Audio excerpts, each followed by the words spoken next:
Drones launched by the Frisco Police Department can get to emergency calls first, helping officers be more efficient. One of the reasons that the drone gives us an advantage is because it is a lot safer. Getting eyes onto a scene faster.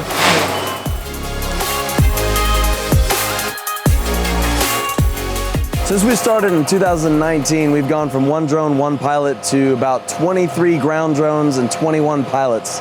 And now we have an additional 6 DFR drones. DFR stands for Drone as First Responder.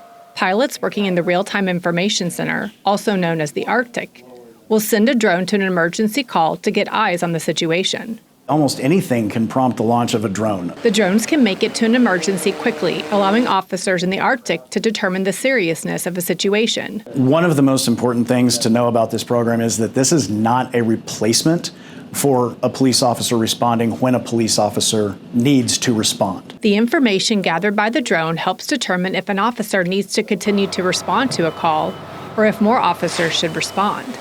The drone will also launch for fire and EMS calls to help gather information.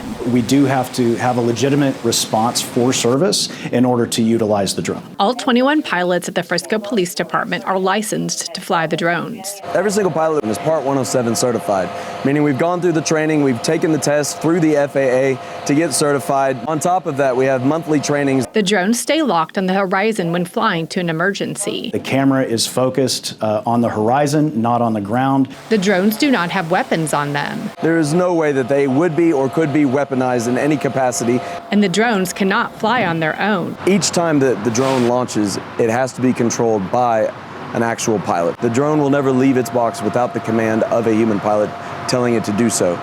The department hopes grants from the Motor Vehicle Crime Prevention Authority will continue to fund the DFR program. Grant funding is what made DFR possible for us. We are in a partnership or a task force with Prosper so that we can actually share equipment and the 2 cities help each other out. For more information, go to friscopd.com and click on Technology Transparency under quick links at the bottom of the homepage. One of the things that our citizens value by living in Frisco is the public safety. We are one of the safest communities in the country.